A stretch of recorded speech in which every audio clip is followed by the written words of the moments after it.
If you hold an IRA at a bank, it can actually create some surprising confusion that maybe you've dealt with, maybe you haven't yet, but I've seen this pattern and got a great question from a fan of the show where I'm going to address that so you can avoid the confusion, avoid a big taxable mistake. I've got that and more coming up.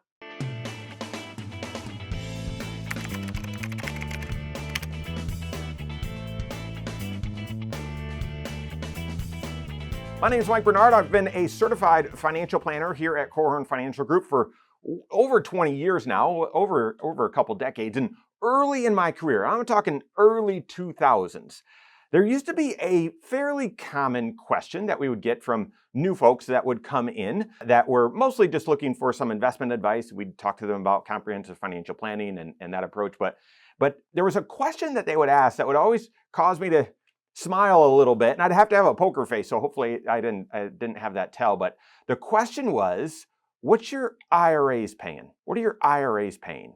And confusing question, but let's go back to that time period 2 decades ago, and through conversations, just continuing that conversation, I found the root of that question. Now, it's confusing because, yes, we do comprehensive financial planning. So we're looking at all 6 areas of your financial life, my financial life, everyone's financial life, looking to bring synergy, okay, to make financial decisions that are bringing benefits to all 6 areas of your financial life. One of those areas is investment planning, and we're wealth managers. So we manage portfolios, diversified portfolios, and we can do custom portfolios, hedging as well, and lots of creative strategies, all to help you take the right level of risk for your goals and help you achieve them. Now, when doing that, there isn't just one fixed interest rate or rate that those portfolios pay.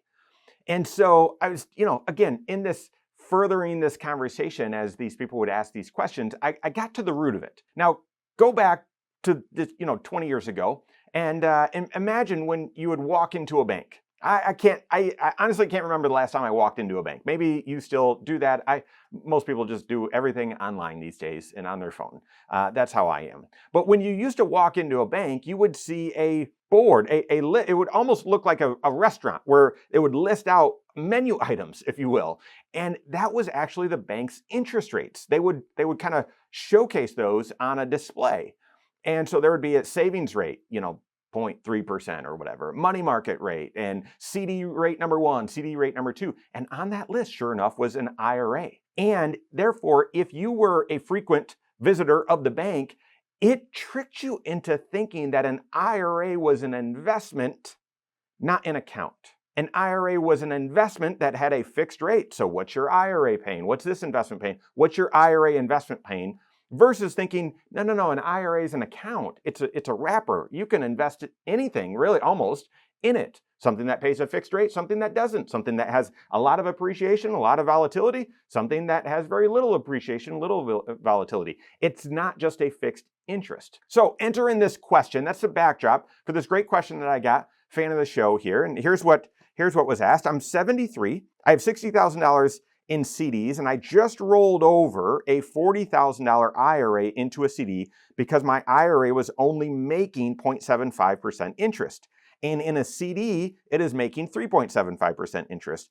I want my money to make money, but I need access to money as well in the event that I need a new car or home improvement as needed in the future. Any advice? So my first advice is to make sure you understand that distinction. I'm trying to read in between the lines here. It mentioned rolled over my IRA into a CD, so that's fantastic. If done correctly, then that would not be a taxable event.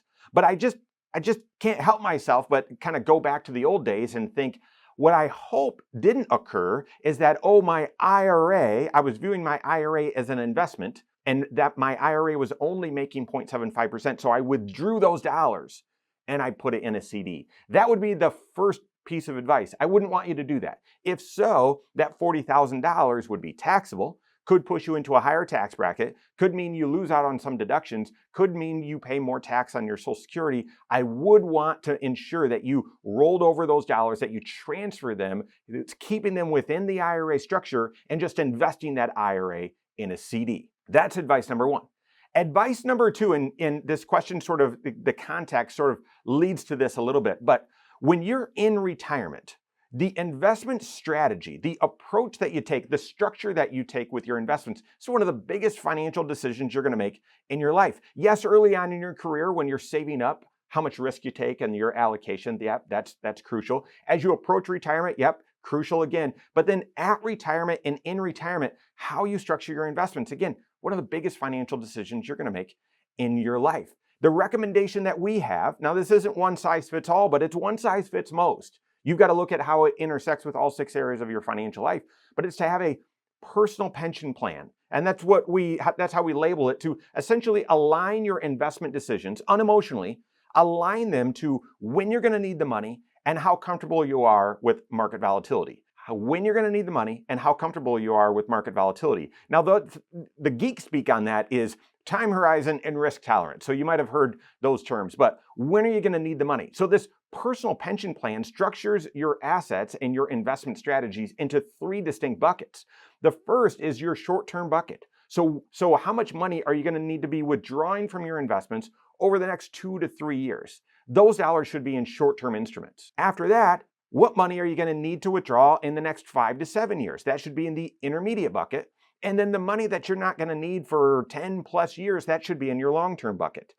In the short-term bucket, this 0 to 3 years, yeah, you'd probably have some money market, but also some CD ladders actually. So maybe the money that you'll need over the next year is in a money market, but the money you'll need in year 2 is in a 1-year CD, so it's set to mature in a year, and the money you'll need in 3 years is in a 2-year CD, and so on. Maybe you've got a CD ladder there. That makes a lot of sense, and we implement that strategy, again, not for all, but those are some of the tools that we use for a lot of folks, even within their IRAs. That intermediate term strategy, you might be continuing that CD ladder, maybe shifting it to a bond ladder, but you're investing in things that maybe have a little bit more growth potential, but you're still playing some defense as well. Hedging makes a lot of sense in this intermediate term bucket. And then your long-term bucket is really where you're comfortable taking more risk. It's more of a diversified portfolio. Doesn't mean that you're swinging for the fences and being really speculative. That would go against your overall kind of comfort level with market volatility,